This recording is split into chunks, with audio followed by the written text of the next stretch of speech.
resume building. So as we know, everything that we talk about so far, the first thing that opens the door is what? Is the resume. So if you are here for that, I think you are in the right place with Alex Funkhouser, Good job. who will tell us about the hiring manager's favorite resume. Alex, take it away. Okay. All right, Andre. Thank you so much for that introduction. Okay, now I'm going to blow things up. The hiring manager's favorite resume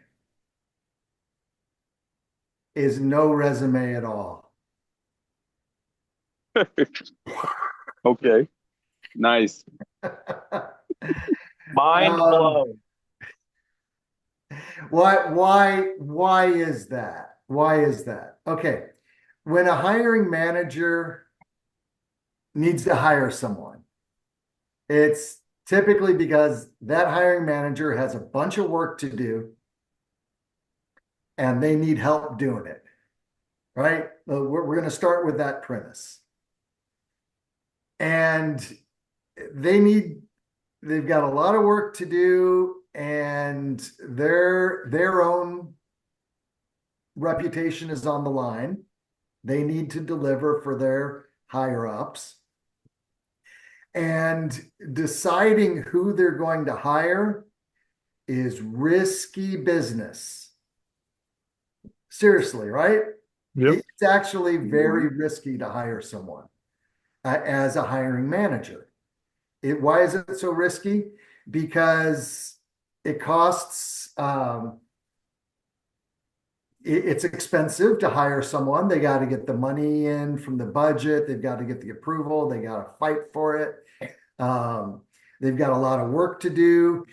If the risk of hiring the wrong person is going to cost them a lot of money in many ways. It's going to cost them all the real direct costs of paying the salary, paying the um, So excited that I was right and that he um, there's a lot of risk to it. And then there's the risk you hire the wrong person and your project is delayed and the people that new person is working with on the team, it can just crush the team dynamic. It can crush the team productivity. So I'm wanting to emphasize, and I don't think job applicants, if they're not accustomed to hiring people, really realize how much risk there is in hiring someone.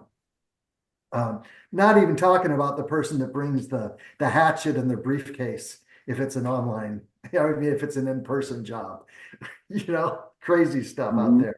So, just there's lots of risk in hiring. So why is it that the hiring manager's favorite resume is no resume at all? That's because, they're hiring someone that ideally they already know. Or if they don't really already know that person, if they haven't already worked with that person, then maybe they can really trust whoever referred that person to them. So all of that is to say, it's incredibly valuable to be networking, either face-to-face networking or online networking with as many professionals in a hiring capacity or even a co-worker capacity, a peer capacity, doing lots of networking, talking to people, being active. Where is their action? Where have you heard something? So that you can get that personal introduction in. It's not easy. It's not easy. But organizations like this one, like this Agile event, and are really fantastic ways for networking. And the knowledge that you're gaining is huge. But as much as you can go out and have in-person networking opportunities and meet people at conferences and really develop those relationships, that's the best. All right. But we don't always have that. All of that great opportunity isn't just right in front of us necessarily, so easy to get. So you do need to have a great resume, all right, as well. So what is a great resume? A great resume to me is a resume that has the content I'm looking for in the top 1/3 of the page of the first page of a resume. Because a lot of times that top third of a page could be all that gets seen. They may not scroll down to halfway through the page or to the bottom page. So again, work from a mentality of their perspective, which is risk and what you can do to reduce risk. So on your resume, a hiring manager wants to hire someone, typically, and there are always exceptions, but typically a hiring manager always wants to hire someone that has just done what it is that they need to do. All right? Because if you've just performed in a role that is a similar industry to what this job you're applying for is, because then you're going to know the industry terminology. And everything that I'm saying here right now is in the frame of you have a job that you're applying for in particular, because it's incumbent upon each of you to tailor your resume to the job that you're applying to, because that's what's going to reduce the risk. So, for example, let's just say you're looking for a Scrum Master role, right? And you actually and it's in the food and beverage industry. Let's say it's for one of the largest distributors of alcohol in the country. And so right there on your resume, you want to have your certifications not only typed out, but get those logos at the top of your resume. If you're a certified Scrum Master, if you have a PMP, if you have some other technical certification or system certification, get those logos on your resume and put them up at the top. Have your name in the middle, have those logos on each side of your name. If you're applying for a position that's on site, and let's just, for example, let's say you live in Fort Lauderdale, Florida, and the job is in Fort Lauderdale, Florida, make sure your address is there and it shows that you're local, that you're in the Fort Lauderdale area. Because when a hiring manager looks, and if you're on the other side of the country, if your resume is there and it shows that you're on the other side of the country, don't put your address at the top. A resume, who's familiar with balance sheets in accounting? All right, you got your assets, you got your liabilities. Your resume is a balance sheet with all assets and no liabilities. I can't emphasize that enough. Hiring managers are looking for reasons to move to the next resume. HR people, human resources people, are especially looking for reasons to disqualify you, not to qualify you. So you want to have at the really that top third of your resume, you want to have credibility, which is coming from certifications, and let those logos jump out in your mind. You might be surprised at how much of a difference some nice, a nice attractive graphical logo can do. Now, with that said, I also want to warn you that you don't want to turn your resume into this beautiful graphics art resume with lots of columns and different tables around on the resume. No, it might look beautiful to the naked human eye, but when that goes through the applicant tracking system resume parser, if you have different columns in your resume and it looks all fancy to the human eye, it's going to just get obliterated inside of the resume parser, and it's not going to you're not going to get seen because it's just going to be a big mess. The resume is just going to look like a big mess when it comes through the parser. So, there's real value to the old school resume, but do get those logos on. And in that top third, you want to have, if there are some specific methodologies that they're using, like if they're saying, yeah, this is an agile shop, it's not a waterfall shop, it's get that right up there at the top, your certifications, the tools, the methodologies that you use.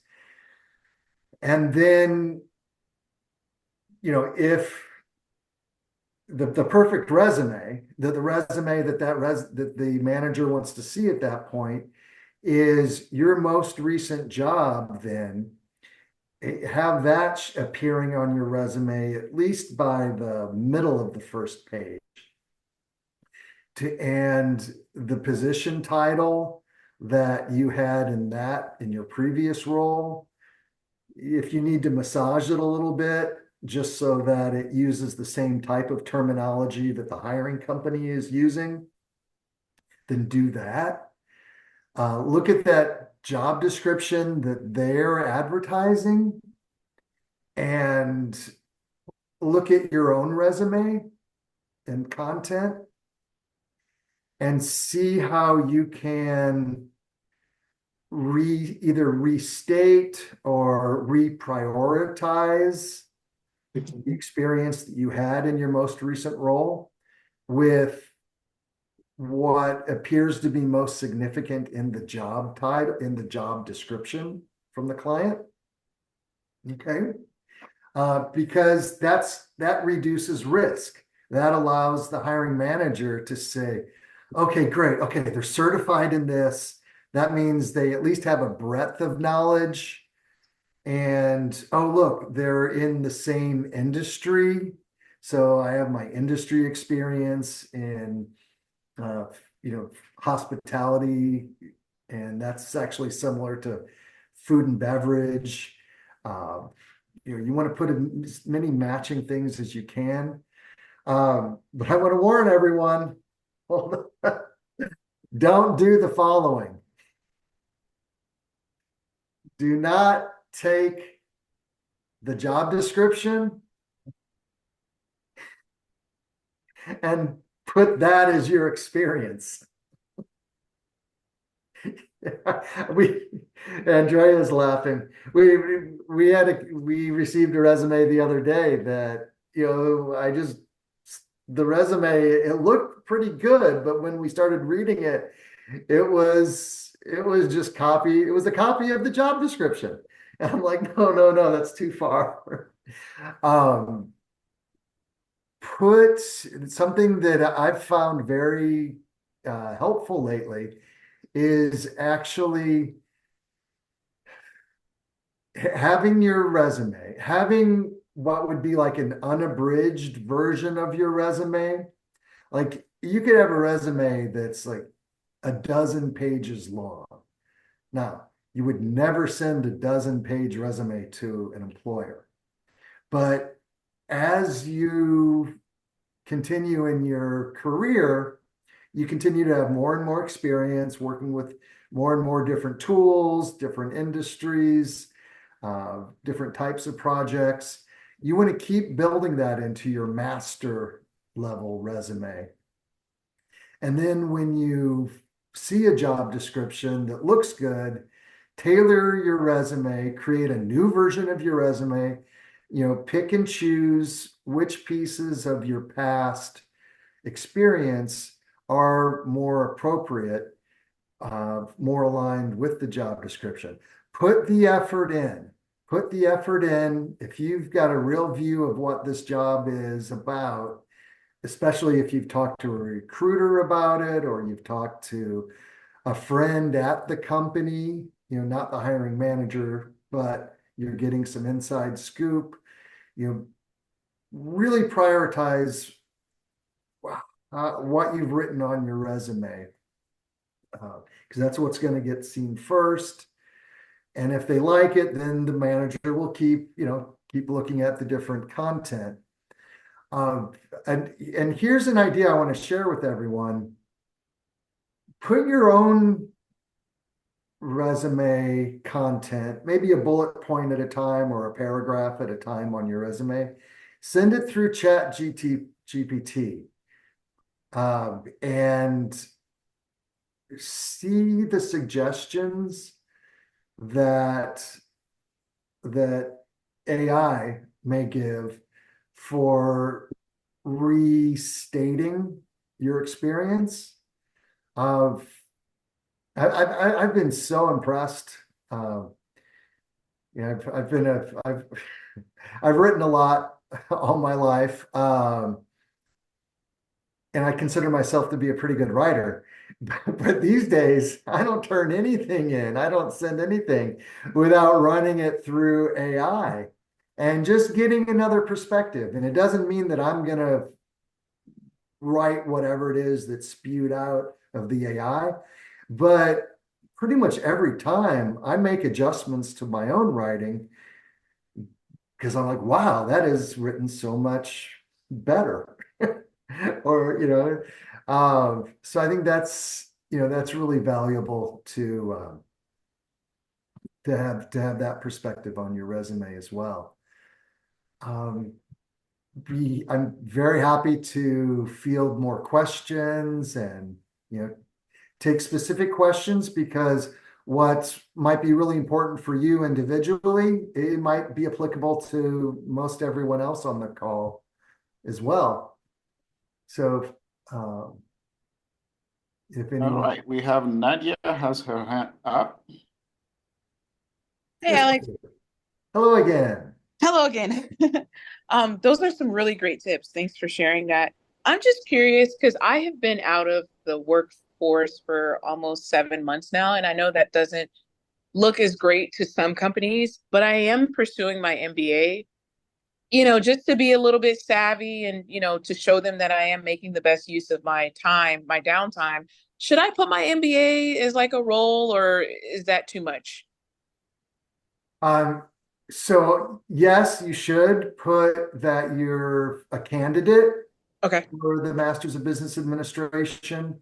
Put it at the date, put the dates right on it. So I think that's fine. You can put it that your graduation is expected in, I don't know, May of 2025 or something, because it shows that you are continuing to better yourself. Okay. And that is so important for everyone that is not gainfully being paid, gainfully employed at the moment. You've got to be doing things I mean, looking for a job is a full-time job, Right.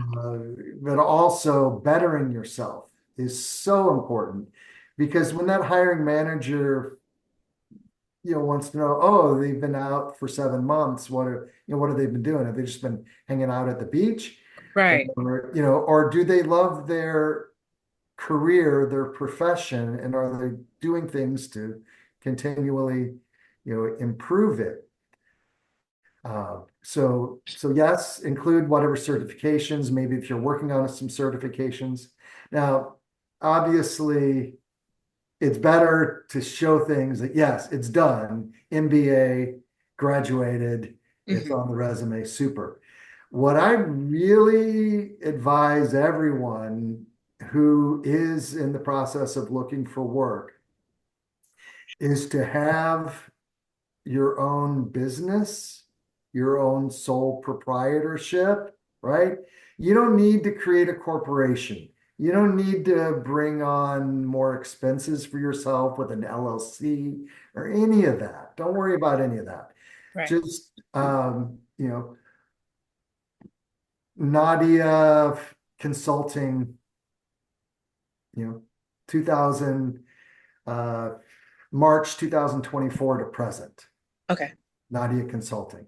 And and even if you're not being paid to Right. do something, let's say you're volunteering for a nonprofit that you believe strongly in, that you're passionate about, and you're doing things that are applying your professional knowledge to support this nonprofit. Right. List it, because we don't want to see Those gaps. gaps. Yeah, we just don't want to see gaps. That's like one of the most annoying things when, Right. when a hiring manager says to me, "Hey, Alex, what was this person doing, in 2023, the whole year?" Oh, well, they were on a sailboat with their family. Okay, well, that's cool. Or I don't know, need to avoid the gap, mind the gap, have something there. So, Alex, you mentioned putting something, you said that you want to see the info from the top on the top third of the page in your skill sets, right? Like you want it to be embedded in your current role, but does it make sense to put the MBA or let's say your side hustle, your business up top before your previous role or beneath it? Well, if your previous role was, a really, a strong previous role Mhm. that is aligned with the opportunity you're applying to, Yes. um, yeah, you want that visible as much as possible. Um, Okay.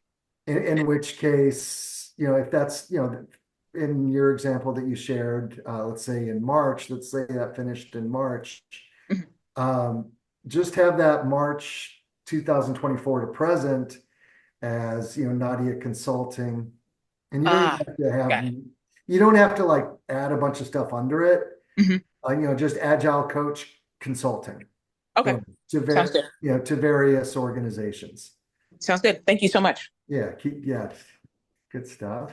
All right, All right. another, Cherish, go ahead, please. sure. Hi, Alex. Hi, Nadia Sherry. actually touched on a little bit of what I was going to ask as far as formatting, because I've had my resume looked at by like several recruiters. I'm a military spouse, so we have those services offered to us here and there, and seven different recruiters are going to give you seven different opinions. But I do feel like there are a few things that they all have in common. The one thing that's been throwing me off is they want like your objective and like with everything you said, like make sure like your whatever the role is you're looking for and the acronyms of the role are like right there at the top for it so you don't have to search for as that recruiter or hiring manager. The one that's throwing me off is between the key your keywords or your skills per se and your certifications in education. I feel I've been told like with the more years you have, your profession should go higher at the top of the page, and your skills and education goes at the bottom because your profession and things like that should be listed first. And the way my resume is set up is I've broken it down to like for each role, achievements and responsibilities. So like with quantifiable measures within the achievements to show like, hey, this is what I could do for your company because I've done it for this company, and then what I was responsible for at the bottom. So I've been told several times to have that above at the top. Just wanted to get your opinion on that. Okay. Um, so I'm going to give you my unvarnished opinion, Mhm. but what I do when I'm working with our recruiters, and it's like, okay, because we typically massage almost every resume before we send it to a client. And in some cases, we take that education and certifications and we move it to Mm. the bottom of the resume. And other times we move it right up at the top. Okay. Okay. And the criteria we use to determine that is the education or the certifications truly applicable to the job that's being applied for? Applicable and impressive. So it's two things, right? It's both applicable. Is it applicable and is it impressive? Let's say, for example, no offense here to anyone. I'm sorry in advance. I don't want to offend. Um, if your education is from Harvard University, or MIT or Princeton or something like that, okay, wow, okay, that's really impressive. So let's move that to the top. If it's from, the University of Phoenix and the associate's degree didn't get finished, we don't want to promote University of Phoenix.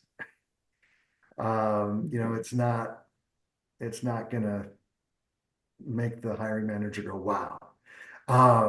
If it's you have your Scrum Master certification, your PMP from the PMI, fantastic. And it's a project manager type Scrum Master role you're going for. Get that right at the top. If it's your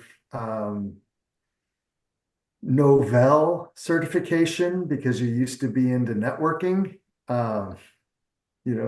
not so applicable anymore.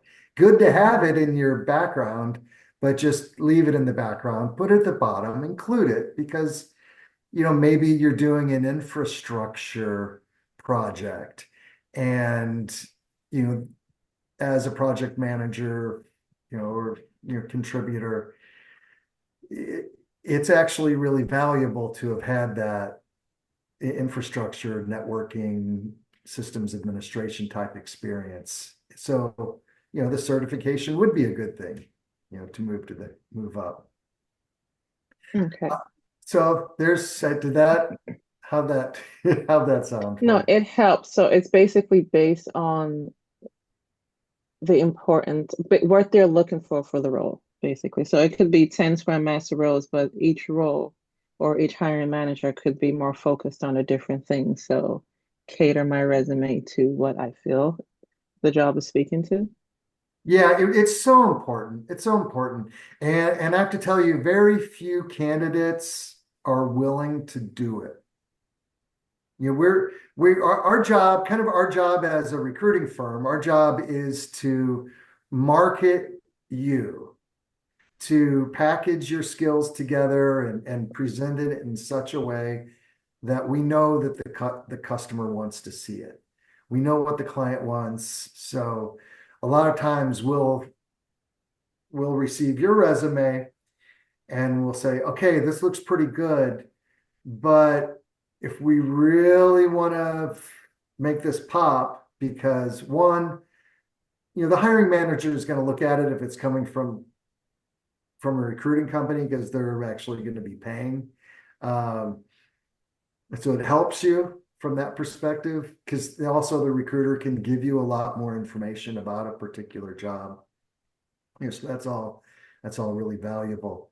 Yeah, the more you can tailor your resume with as much information as you can is going to make a huge difference, because not only will that help you get that interview, but after you've interviewed and after maybe a dozen other people have interviewed or 24 other people have interviewed for that same role, because that's kind of where we are in the marketplace currently in the cycle. Things will get better. Things aren't so good now. Things will get better. They want to see that your resume is going to get compared against other people's resumes in the post-interview review analysis.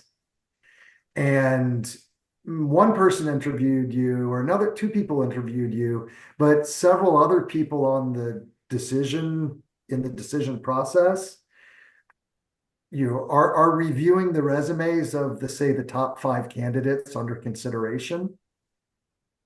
And so there are people that you're not even getting a chance to talk to that are part of the decision process, and they're looking at your resume. So that's why it's so valuable to do that tailoring with as much information as you had. One simple example, or a couple examples I'd love to share. We've got about 10 more minutes. When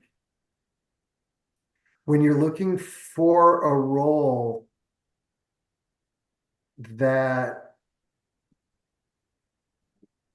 let me just describe it this way, because this is something that's just very fresh in my mind. We had a role of like a vice president of infrastructure, and the person needed to have come up through the infrastructure career path, really, right? They were maybe a systems administrator or network admin earlier in their career, and they went into management. Now they're in project management, or maybe they're a director of infrastructure IT. It's really easy to get disqualified if you're at the next level up, because hiring managers, they really either want to have a lateral, you've been doing exactly what you've been doing, what you were doing, that's what I want you to do now. So just a lateral move, or step up. This is going to be a career growth move for you. And because that's really important, because your energy's got to be good there, and you love the position because you're also learning.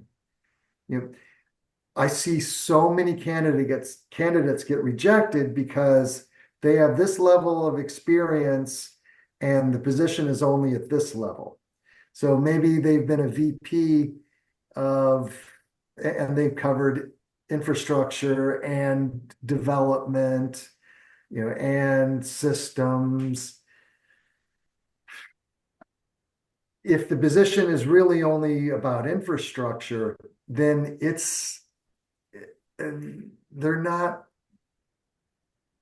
may not even get interviewed for the role, because the hiring manager doesn't want to hire someone who's going to be bored and be like, oh, I got siloed.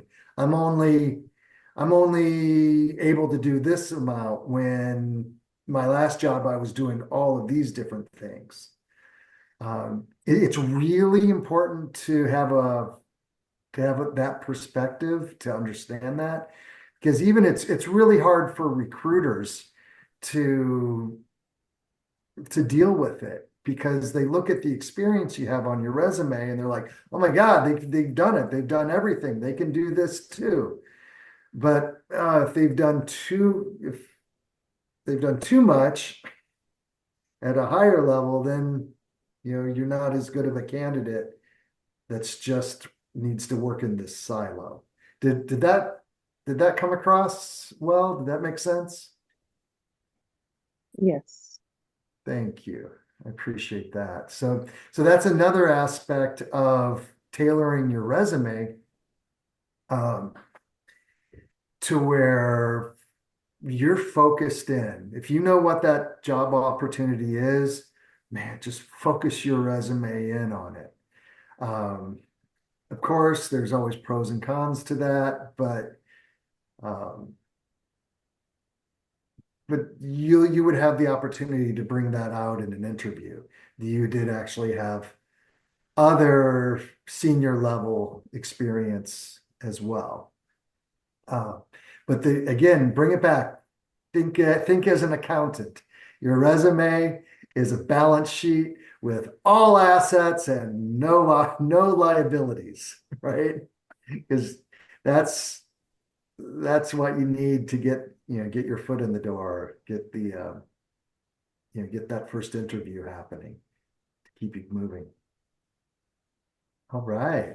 All right, Nadia, you have a question? Yeah, Alex, that was a really, really great nugget. You said it's either lateral or a step up, right?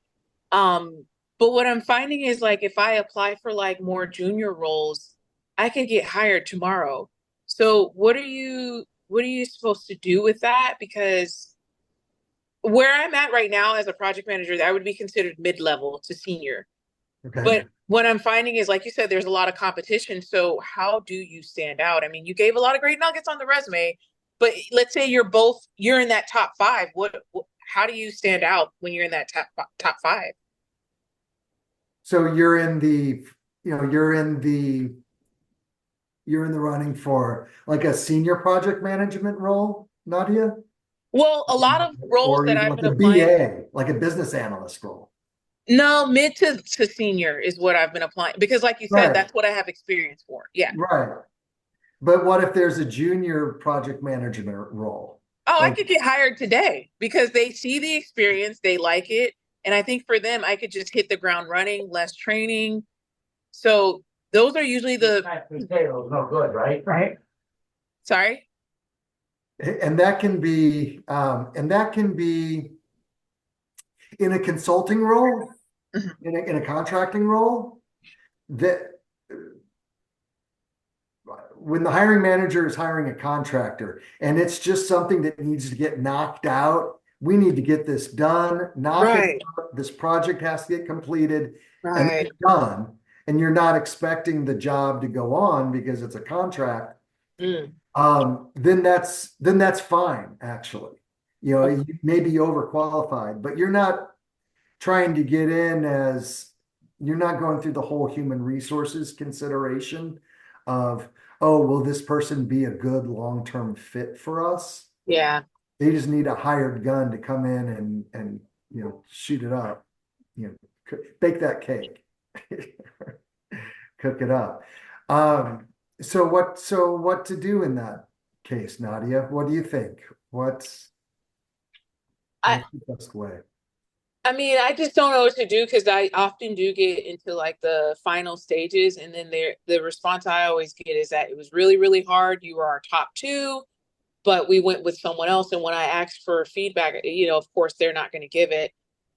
So I'm trying to figure out, is it something that I said in the interview? Am I too enthusiastic? Because I do believe in culture and having fun at work. So it's hard because if I go for something higher than a senior manager, I know I'm not going to get it because I don't have the experience. But if I go for junior, I can get hired, like you said, and hit the ground running. But it's just hard when you're at mid level. Right. So the strongest advice I have for you in this scenario is it's easiest to get a job when you have a job.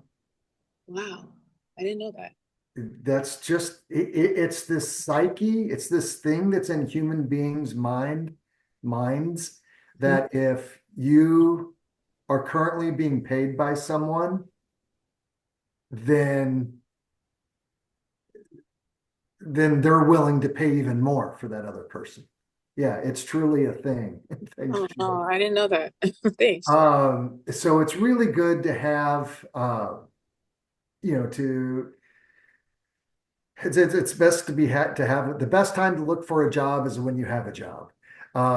With that said, so then like in Nadia, in your case, Lee, if there's an opportunity to jump into like a contract as a junior project manager, junior to mid-level, Right. better to do that.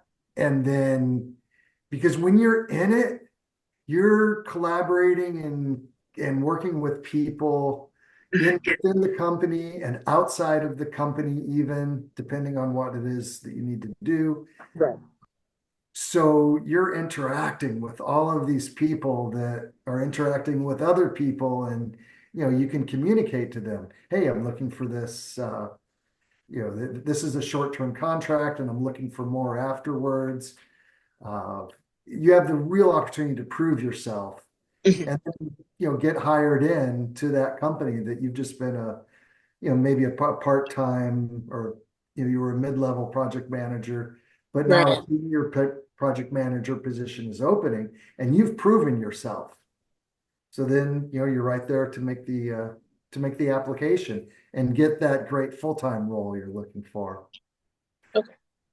Thank you. All right, it looks like we're down, we're to the final seconds here. Yes, we have 18 seconds left. So thank you so much, Alex. I think everyone takes something from this that they will apply to their resume. And for everyone, just continue to put your information in the chat. We also have all the upcoming events about TE being available to you. So please share your contact as well. That's part of the networking. It's going to be useful. And our next sessions is going to be at 2 p.m. We have